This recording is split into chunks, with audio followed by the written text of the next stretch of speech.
नमस्कार, ATN live में आपका स्वागत है और मैं कैलाश कश्यप एक डिबेट, एक चर्चा के साथ आपके सामने मौजूद हूं।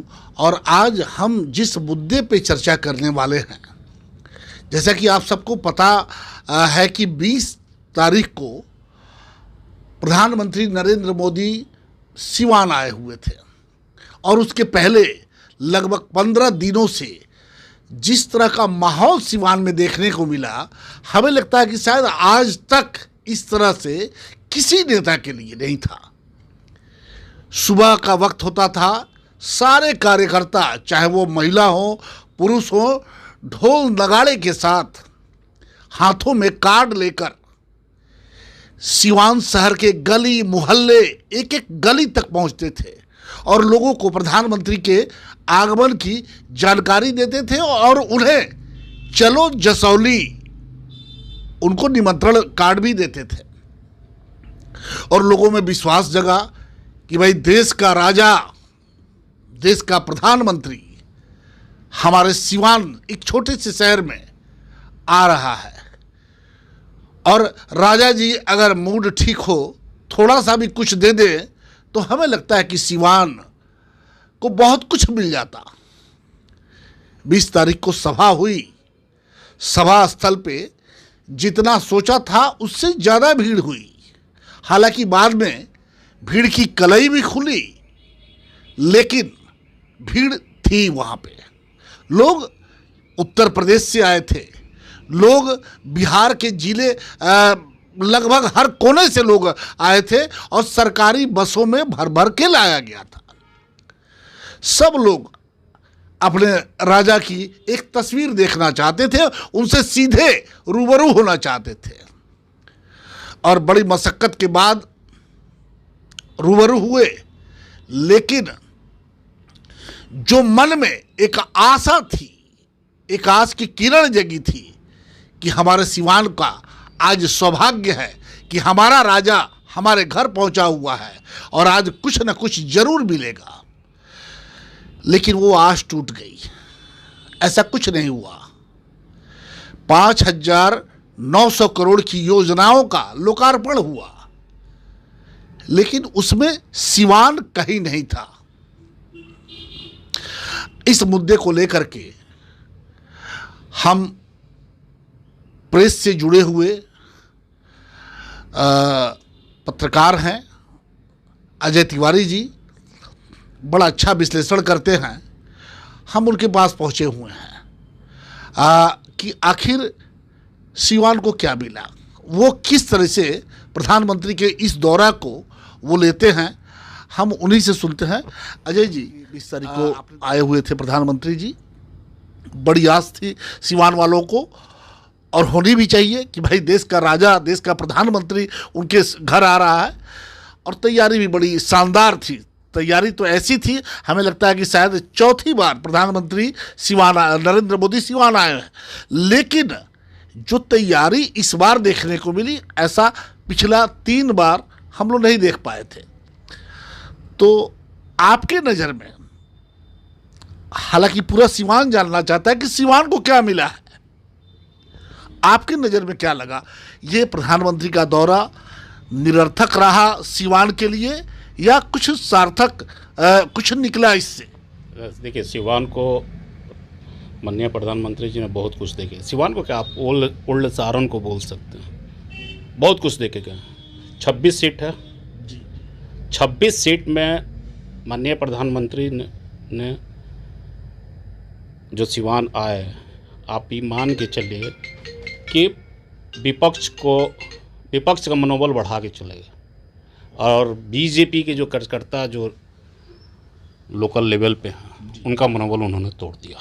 सिवान को बहुत कुछ देखे गए। अब इससे अधिक क्या चाहिए? क्या ये मतलब कि थोड़ा सा स्पष्ट बताएं कि बीजेपी का मनोबल तो बढ़ा हुआ था, सारे कार्यकर्ता बड़े उत्साहित थे अपने प्रधानमंत्री को लेकर के, और फिर आपने कहा कि सारण की 26 सीटें, क्या इसका सीधा? भाई आप देखिए ना, आप देखिए सारण की भीड़ जी, भीड़ सारण की, धरती सारण की, उसमें सिवान।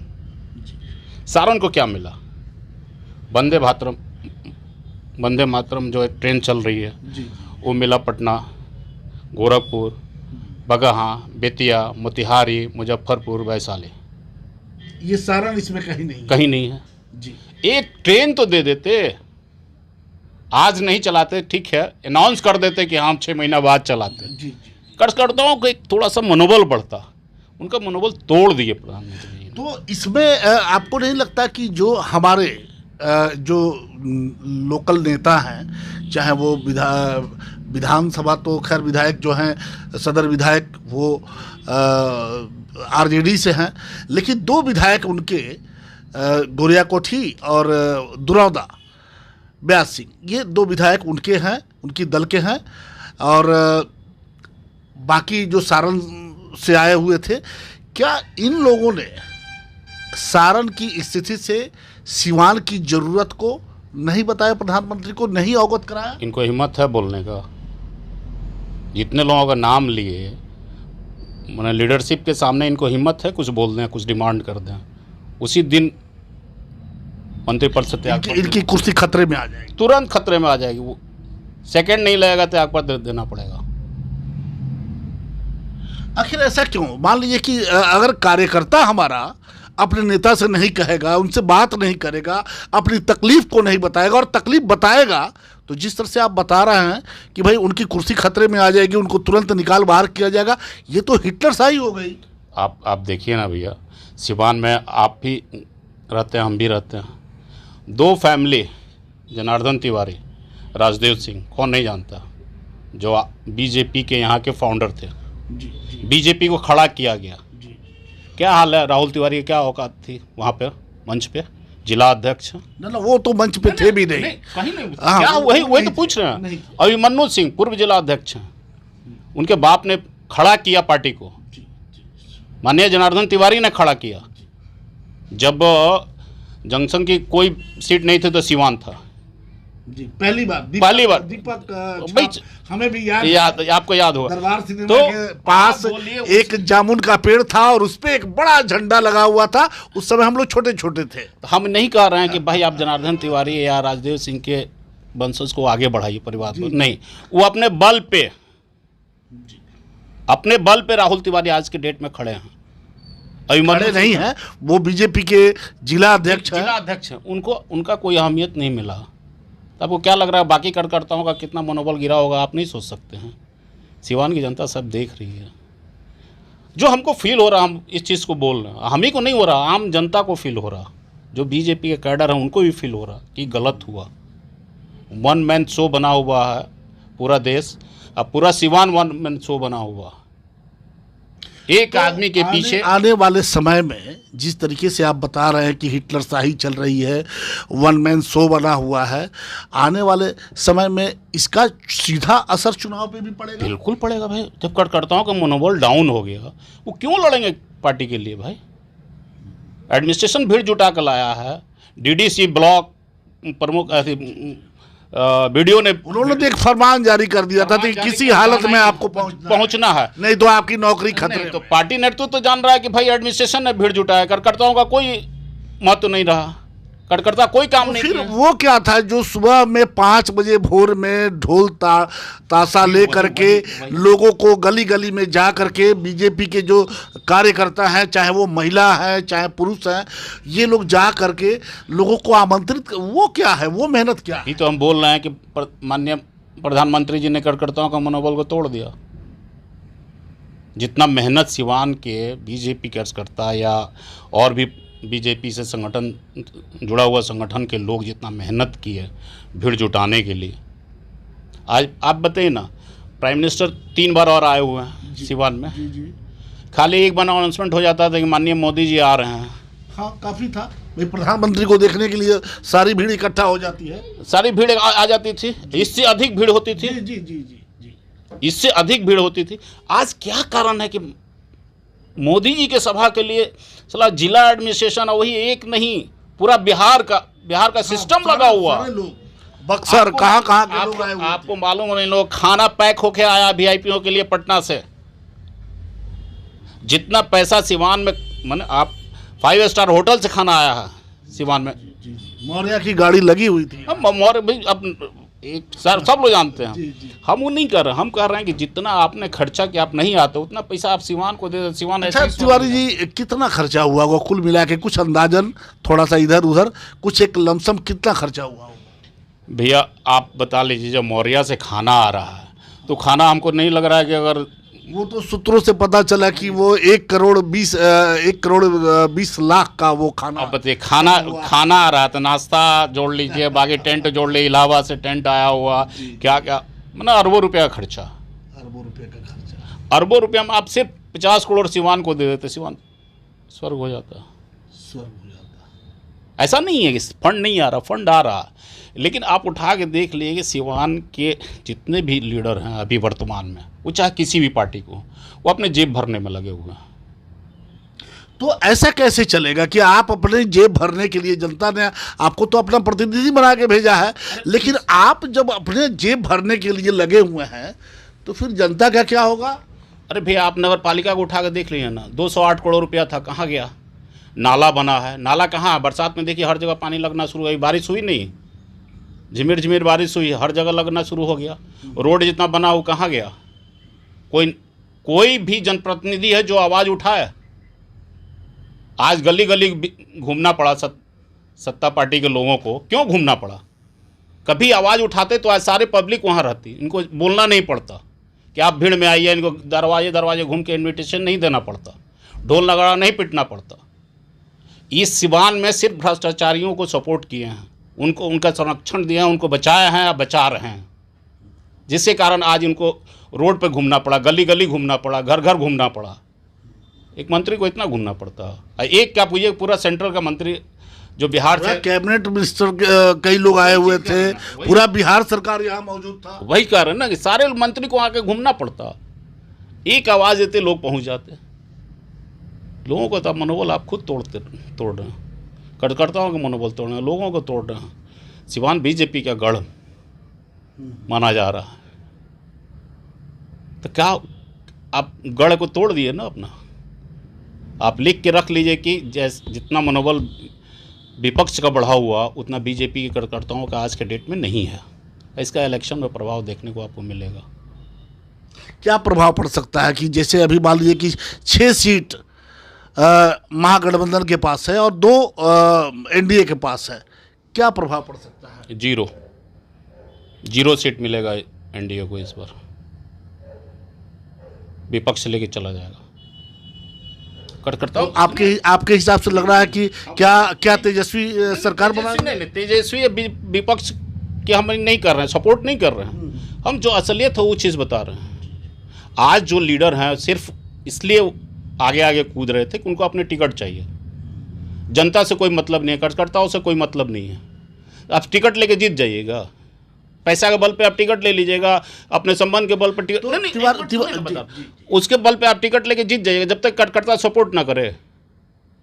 कार्यकर्ताओं को मनोबल आप तोड़ दीजिए। आप कह रहे हैं कि हम टिकट लेके आके हम सीट निकाल लेंगे, किसी पार्टी में हुआ है? लेकिन तिवारी जी, इधर के कुछ सालों से अगर देखा जाए तो यही तो दिखाई दे रहा है कि भाई पैसा बोलता है, जिसके पास पैसा है वही नेता है। अब वो हवाई चप्पल वाले नेता तो उनके दिन गए कि भाई वो गली मोहल्ले से अपना राजनीति शुरू करते थे और कहाँ तक पहुँच जाते थे, लेकिन अब जिनके पास पैसा है वही नेतागिरी कर नहीं। तो अब कार्यकर्ता बता देंगे, जागरूक हो चुके हैं। माननीय प्रधानमंत्री ने बिहार में 3-4 रैलियां कर ली ना। हाँ, अभी तक पब्लिक ने दिखा दिया कि पैसे और के बल पे हम नहीं आपके साथ जुड़ सकते हैं। यहाँ पूरा सिस्टम, पूरा बीजेपी कार्यकर्ता या एनडीए के जो भी बोलिए, सबने लगा, जेडीयू भी उतना ही मेहनत किया, रामविलास पासवान की पार्टी ने उतना ही मेहनत किया जितना बीजेपी ने किया, सबने किया। आपको मानना है कि प्रोग्राम था प्रधानमंत्री का, इसमें तो आम आदमी को आना चाहिए था, आम आदमी कहीं नहीं था। जो था आपको सरकारी पूरे बिहार से भर के लेके आए हुए थे, या लोकल बीजेपी के कार्यकर्ता थे 3-4 जिला के, इसमें दो राय नहीं है। वो पूरा एफर्ट किए अपना। आम पब्लिक जो वो नहीं जुटी है, पब्लिक नहीं जुटी है। पहले पब्लिक जुटती थी, आज पब्लिक नहीं जुटी। आपको आकलन करना चाहिए, बीजेपी को आकलन करना चाहिए इस चीज़ को। क्या दिन आ गया कि एक आवाज़ पे प्रधानमंत्री को सुनने के लिए लाखों लोग जुटते थे, आज उनके लिए हमको पूरा सिस्टम लगाना पड़ रहा। ये शर्म की बात है बीजेपी के लिए। तो तिवारी जी, क्या लग रहा है कि नरेंद्र मोदी का जो 2014 में जो जलवा था, 2019 में वो दिखाई दिया, फिर से वो उनकी सरकार भी वो 19 में भी आए और फिर 24 में भी आ गए, अब उसमें थोड़ी गिरावट आ रही है क्या? देखिए, बेशक आप कह सकते हैं गिरावट आ रही है। पहले जो मोदी जी का ग्राफ था वो आज की डेट में नहीं है। उसका अनेक कारण है। अभी पाकिस्तान के साथ जो छुटपुट जो घटनाएं हुई हैं, उसके बाद एक बैक जो हमारी सेना का मनोबल, मैंने उस जो भी आप उसको बोलिए, एक बैक आप विड्रॉ कर लिए, बहुत अच्छा मौका था। अब पीओके सारे उसमें तो विपक्ष भी और देश के लोग चाहते भी थे कि इस बार आर पार हो जाए। आप बार बार पीओके बोल रहे थे, विपक्ष ने भी फुल सपोर्ट किया। ऐसा नहीं है विपक्ष ने नहीं किया, बिल्कुल बिल्कुल वो साथ में, सब पूरा देश है आपके साथ था। कोई वहाँ पर पक्ष विपक्ष नहीं था, पूरा देश था, हर भारतीय आपके साथ थे। कम से कम एक बार तो आप देश को संबोधित करते हुए बोलते कि हमारे ऊपर इतना प्रेशर है। आप सिर्फ एक अडानी के लिए आपने पूरा देश को बेच दिया, अडानी को बचाने के लिए। ये हम नहीं बोल रहे हैं, पूरा देश बोल रहा, पूरा देश बोल रहा। दबी जुबान आप मीडिया में भले ना आए, मीडिया आप जो लिख के देते हैं वही दिखाता है। ये तो आज सब लोग देख लें, टीवी चैनल कोई सुनने के लिए तैयार नहीं है। न्यूज़ एंकर को जो फैक्ट है उसको नहीं छिपा सकते, कब तक छिपाइएगा? भाई बिहार की धरती है, जितना भी क्रांति का उपज हुआ है बिहार से हुआ। बिहार और इस बार तिवारी जी, अगर मान लीजिए कि 2000, अब तो 2-3 महीनों में चुनाव होने वाले हैं, अक्टूबर में हमें लगता है कि बिहार विधानसभा का चुनाव हो जाएगा, दशहरा के बाद, दशहरा और दिवाली के बीच में ये चुनाव हो जाएगा। तो अगर बिहार में बीजेपी और मोदी जी लड़खड़ाएं, नीतीश जी की तो बात छोड़ दीजिए, अगर ये लड़खड़ाए तो इसके बाद बंगाल का चुनाव है, उत्तर प्रदेश का, और कहा जाता है कि अगर दिल्ली की कुर्सी चाहिए, दिल्ली में अगर सत्ता चाहिए तो बिहार और यूपी होकर के आप दिल्ली पहुंच पाएंगे।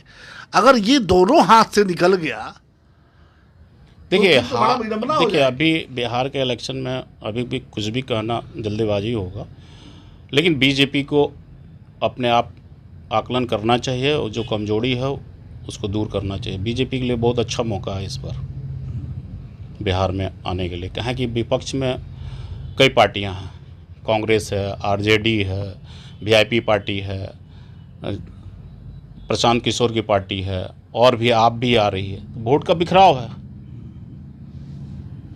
तो आप वोट को जब तक इकट्ठा नहीं कीजिएगा, कार्यकर्ताओं को मनोबल को नहीं बढ़ाइएगा, तब तक कैसे आप चुनाव में जाके सर्वाइव कर पाइएगा? आपके लिए मुश्किल है। आपको अच्छा, ये जो मोदी जी के हनुमान जो हैं चिराग पासवान, उन्होंने कह दिया है कि एक अलग ही राग अलाप दिया है कि वो 243 सीटों पे वो चुनाव लड़ेंगे।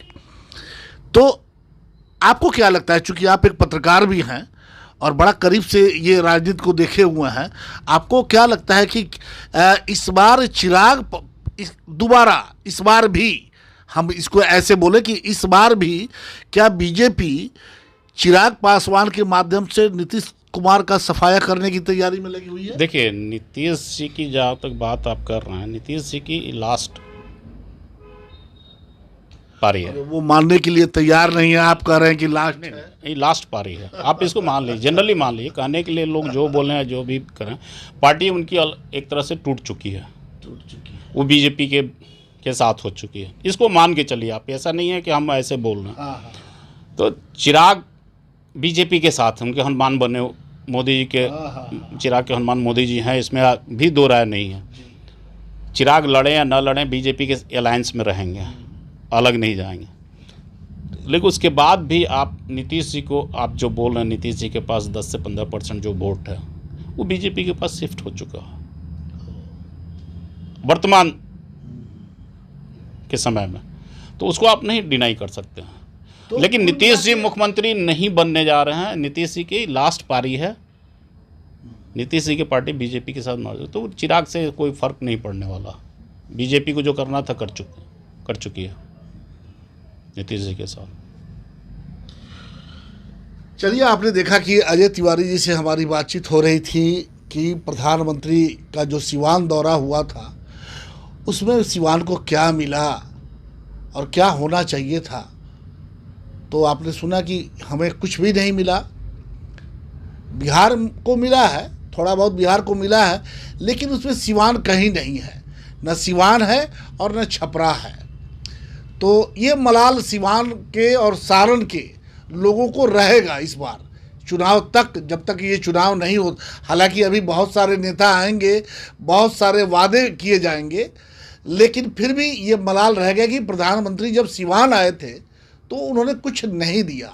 और जिस तरीके से यहाँ पे खर्चे किए गए प्रधानमंत्री के दौरा को लेकर के, और अरबों रुपए की बात आ रही कि अरबों रुपए खर्चे हुए, अगर उसका आधा हिस्सा भी सिवान के डेवलप पे लग जाता तो आज शायद हमारी जो मुख्य दायनी ये जो दाहा नदी है उसका कल्याण हो जाता। हमारा जो सिवान शहर है, जो गली गली में नाले तो हैं लेकिन कोई नाला एक दूसरे से नहीं जुड़ा हुआ है, और मुख्य नाला तो जुड़ा ही नहीं है। कैसे कैसे वो पानी, अगर 2 घंटे की बारिश हो जाए तो पूरा शहर लबालब हो जाता है। तो ये मलाल तो रहेगा लोगों को कि भाई सिवान को कुछ विशेष नहीं मिला। और रेल का भी इंतज़ार था लेकिन वो भी नहीं हुआ। कुल मिला के तिवारी जी ने कहा कि कार्यकर्ता काफ़ी मायूस है। बड़ी मेहनत किया था उन्होंने अपने मुखिया को लेकर के, लेकिन उनका मन टूटा हुआ है। और टूटे हुए मन से जब आप चुनावी मैदान में जाते हैं, आप रण क्षेत्र में जाते हैं और आपका सेना का मनोबल टूटा हो, तो आप अंदाज़ा लगा सकते हैं आप किसी भी कीमत पे लड़ाई नहीं जीत पाएंगे। खैर, ये तो आने वाला वक्त बताएगा, जब अक्टूबर महीने में बिहार का चुनाव होगा। और बिहार का चुनाव, कहा जाता है कि बिहार से जब भी देश की अगर हवा दिशा बदलनी होती है तो उसकी पहली जो लहर है, पहली बयार जो है, वो बिहार से ही उठती है। और ऐसा लग भी रहा है, अगर सब कुछ बीजेपी के साथ इस बार नहीं रहा तो उसका सीधा असर दिल्ली दरबार पे पड़ेगा।